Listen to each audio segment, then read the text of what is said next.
Bonjour à tous, bienvenue sur la chaîne des opportunités. Si c'est votre première fois d'être sur notre chaîne, n'hésitez pas à vous abonner à la chaîne pour ne pas manquer nos prochaines vidéos et surtout aussi pour avoir accès aux vidéos qui sont déjà disponibles sur la chaîne. Dans cette vidéo, j'ai décidé de faire cette vidéo vraiment pour aider certaines personnes, les débutants qui ont toujours des difficultés à faire le trading crypto-monnaie, surtout le trading perpétuel. Donc, dans ce tutoriel, nous allons voir à peu près comment placer donc un ordre perpétuel.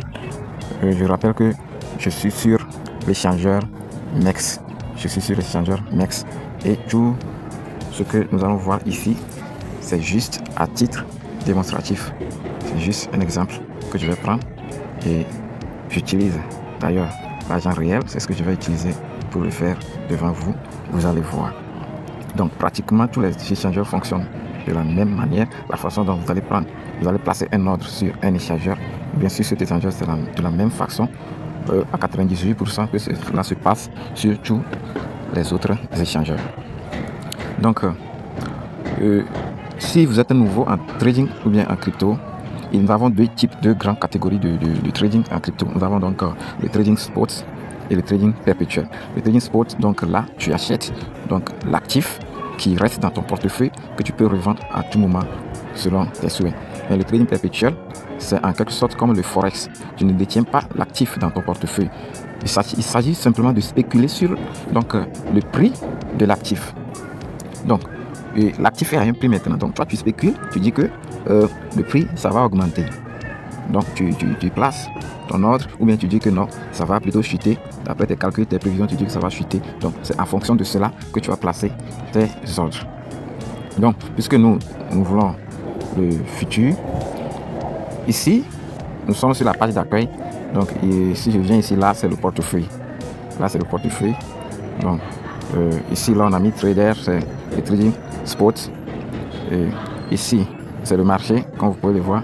Et là c'est le futur. Donc si vous voulez choisir un actif, par exemple, vous pouvez venir sur le marché. Sur le marché, voilà ici, là où on avait mis marché, voilà. Je viens sur le marché, vous voyez. Donc il y a plein d'actifs. Donc vous allez définir ce que vous allez choisir. Soit vous pouvez aussi entrer le nom de l'actif dans la barre de recherche pour retrouver l'actif facilement. Bien. Maintenant, moi, je vais partir dans la partie réservée au futur. Au trading futur, je vais cliquer sur futur. Donc, l'actif que j'ai choisi ici, comme vous pouvez le voir, c'est le Doge. Bon, c'est Doge qui est là. Maintenant, qu'est-ce qu'il y a? Je vais voir sa courbe de progression. Donc, je clique là où il y a les deux bougies là. Voilà, je clique là. Je vois la courbe qui est là. La courbe d'évolution qui est là. Bien, ça c'est les historiques qui sont là. Ok, bien. Maintenant, ça c'est pour voir la courbe. Donc ceux qui savent faire des analyses techniques, donc c'est avec la courbe que cela se passe. Bien. Moi je vais ouvrir un ordre. Donc je vais démarrer. Donc si je suis sur la courbe, je prends ouvrir. Je prends ouvrir. Donc je suis revenu encore ici. Je suis revenu ici. Bien. Qu'est-ce que moi je veux? Ici, comme vous pouvez le voir, on a écrit là-bas limite. Limite, ça moi je vais prendre un ordre limite. Actuellement le prix du marché c'est 0,44888. Mais moi je dis que le prix là est très élevé. Donc je veux mettre un prix à laquelle, quand le marché sera à ce prix, mon ordre sera déclenché. Donc moi je prends 39. Je rappelle que c'est un exemple. Ou bien je mets 40. Voilà, 41. Donc c'est là-bas. J'ai mis le prix auquel je veux donc acheter. Ouvrir, ça veut dire acheter. Ça veut dire que c'est... Moi je vais prendre une position longue. Je me dis que après ce prix là, le prix de l'actif va augmenter. Donc moi je vais entrer sur d'autres échangeurs. Vous allez voir achat et vente. Sur d'autres vous allez voir long et short, ou bien long et court. Voilà, long, ça veut dire que tu paries que ça va monter. Court, ça veut dire que tu paries que ça va descendre. Bien, ça va baisser. Bien, là, j'ai mis le coût. Donc, il y a plusieurs paramètres. Hein. Vous voyez ici, moi, j'ai choisi le coût en USDT. Donc, c'est là, je mets la valeur du USDT que je veux investir. Donc, je mets 10 USDT. D'accord. Maintenant, ce n'est pas fini au niveau des paramètres. Ce qui est important, nous avons ce qu'on appelle l'effet de levier. Là, vous voyez x5. Donc, si vous cliquez là-dessus, vous allez voir qu'il y a jusqu'à x200. Mais moi, je me suis limité à x5. Donc, qu'est-ce qui se passe? L'effet de levier, plus l'effet de levier est grand, plus vos profits seront aussi élevés et aussi plus vos pertes aussi seront conséquentes. L'effet de levier, ça fait quoi? L'effet de levier multiplie votre investissement par le nombre. Moi, j'ai mis x5. Ça veut dire que quand j'ai choisi là-bas 10 $, mes 10 $ là seront multipliés par 5. Moi, je suis rentré sur le marché avec 10 $. Mais sur le marché, c'est comme si c'est 50 $ que j'ai mis sur le marché. C'est comme ça, c'est comme ça l'effet de levier fait. Donc, vous voyez. Donc, tout le monde est d'accord que celui qui va sur le marché avec 10 $ et celui qui va sur le marché avec 50 $, les deux n'auront pas les mêmes profits ou bien les mêmes pertes aussi. Voilà, c'est comme ça. C'est pour cela que vous devez faire énormément attention pour choisir un bon levier. Donc, moi, généralement, je ne dépasse pas les x10. Je ne dépasse pas. Ce que j'ai habituellement l'habitude d'utiliser, c'est x3 et x5. Voilà. Chacun est libre de faire son travail ou bien de choisir comme il le veut. Mais moi, ce que moi je fais, c'est ce que je vous dis. Et puisque je ne suis pas un conseiller financier, je ne suis pas responsable de vos gains ni de vos pertes, je ne peux vous dire de faire ce que vous devez faire, mais je vous présente seulement ce que moi je fais. À vous de faire votre propre choix. Donc si je veux augmenter, j'appuie sur plus. Si je veux diminuer, j'appuie sur moins. C'est tout. Je choisis l'effet de levier. Et maintenant, il y a deux types de positions ici. Nous avons une position isolée. Moi, j'ai mis position isolée. On va aller là-bas, vous allez voir. Nous avons ici, donc si vous venez, vous allez lire. Ça vous donne même certaines informations isolées. Et ici, c'est croisé. Vous ne pouvez pas utiliser les deux à la fois. Soit vous choisissez croisé, soit vous choisissez isolé. Maintenant, que veut dire isolé? Quand moi je prends une position isolée, d'accord, une position isolée, ça ne couvre que le montant de mon investissement. Quand j'ai mis 10 $, donc le marché ne prend en compte que les 10 $ que j'ai mis sur ce trade. D'accord? Ça veut dire quoi? En cas de perte, si je n'ai pas mis les paramètres et que je devais perdre, je ne peux pas perdre plus que les 10 $ là. D'accord? Donc si je peux avoir 1 million de USDT sur mon compte, je vais perdre que les 10 $ là uniquement. Donc c'est comme ça. Mais si je prends une marge croisée, la marge croisée, ça couvre donc tout ton solde que tu as sur le compte futur. Donc si tu as 100 $, tu as 2000 $ sur ton compte futur, tu peux rentrer avec n'importe quel montant sur le marché. Mais les pertes, ça veut dire que tu peux perdre plus que ce que tu as investi sur le marché. Que ça peut être un avantage, comme ça peut être aussi un défaut. Parce que bon, plus les pertes traînent, plus tu as quand même la possibilité de recouvrir tes gains après. Mais moi, je choisis toujours donc la marge isolée pour limiter donc les risques. Voilà.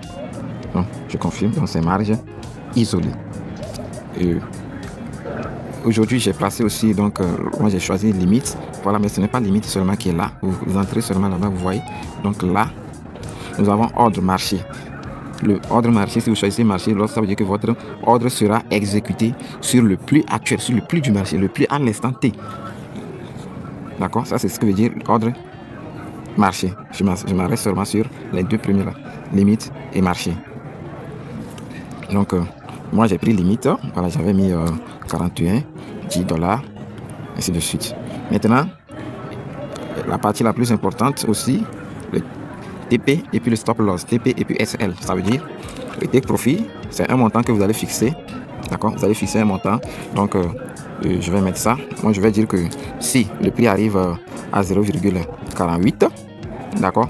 Donc, l'ordre sera clôturé. Maintenant, au niveau de SL, j'appuie sur SL. Donc, je me dis que si le marché arrive sur 0,38, c'est très important cette position. Donc, j'ai dit si le marché arrive à 0,38, ça veut dire que c'est une perte. Ça veut dire quoi? Ça limite les pertes. Je ne vais pas perdre les 10 $. Les pertes là, ce ne serait pas les 10 $ là, c'est moins que ça. D'accord? Donc, je prends ouvrier. et ça vous présente cette partie. Vous allez vérifier si c'est bon. Donc j'ouvre, placement réussi. Maintenant, comme c'est un ordre limite, ce ne serait pas exécuté. Parce que ce ne serait pas exécuté. Actuellement, j'ai une position sur ICE. Donc, pour voir ce qui n'est pas encore placé, je viens ici, ordre ouvert. Au milieu, là, on a mis ordre ouvert. D'accord? Je viens là-bas. Donc, je retrouve mon Doge qui est là. Voilà, c'est 2, il y a 4 aussi qui est en attente là. Voilà. Donc, c'est là. Maintenant, je peux aussi modifier les paramètres que j'ai initialement mis. Je viens, soit je vais mettre le prix. Vous voyez ici, le montant de l'ordre est là. Le montant de l'ordre est là. Ici, il y a le prix de l'ordre, j'avais dit 41, 0,41, etc. Je peux modifier ça. Voilà. Le TP est là, je peux modifier ça. Ou soit, je peux aussi annuler. J'annule si je veux, à tout moment. Voilà. Donc, je vais modifier mon TP. Je prends modifier le TP. Donc, vous voyez ici, quand vous venez ici, là, ça vous donne plus de détails. On nous dit, au niveau du TP, voilà, le prix que j'ai mis là, ça va me rapporter un profit de 6,163 $. Et en raison de réaliser un pourcentage de 73,65 $ de mon investissement. D'accord? Maintenant, pour le stop loss aussi, c'est là. Ce que j'ai mis là, ça veut dire que j'aurai une perte de 3,837 $. En raison de moins 45,88%. Maintenant, si je viens ici, je peux cliquer là, on a mis USDT, là où il y a ça, je peux choisir. Donc moi, je vais choisir pourcentage. C'est les deux côtés, hein, pourcentage. Ou bien, si vous mettez, je mets pourcentage. Si vous mettez PL là, c'est le montant que vous voulez réaliser comme profit. Moi, je vais réaliser un profit de 8%. Un profit de 8 USDT, c'est ça, profit de 8. Et ça va donner un pourcentage de 95%. Ou soit en pourcentage. Moi, je vais faire un rendement de 124%. Qu'est-ce que j'écris? 124%. 124%, ça me donne 10, etc., etc. Voilà. Vous voyez à peu près comment ça fonctionne. Et au niveau de stop loss, moi je mets une perte de 65%. Bon, voilà, je confirme. Et vous allez voir que les modifications seront enregistrées ici. Voilà. Bon, je rappelle que pour les stop loss, on ne fixe pas ça seulement au hasard. C'est vraiment sur certains calculs ou bien analyses prédéfinies qu'on met les stop loss. Sinon, vous allez voir que vous allez prendre une perte alors que vraiment vous aurez dû réaliser de gros gains. Donc, ça arrive. C'est pour cela que ce métier nécessite vraiment une formation pour bien comprendre les fonctionnalités. Donc ça, ce que je viens de vous montrer, ça vous permet, donc si vous avez un signal ou bien la position de quelqu'un que vous voulez donc utiliser, vous pouvez le prendre facilement. Ici, c'est un test que je faisais, donc vous voyez, il y a un profit de 1,64 $ qui est là. Donc c'est comme ça que se prépare, bien que se présente le trading futur. Il y a encore plein d'autres paramètres que nous ne pouvons pas donc décrire dans cette vidéo, au risque que cela ne soit trop long. Donc restez connectés et à l'écoute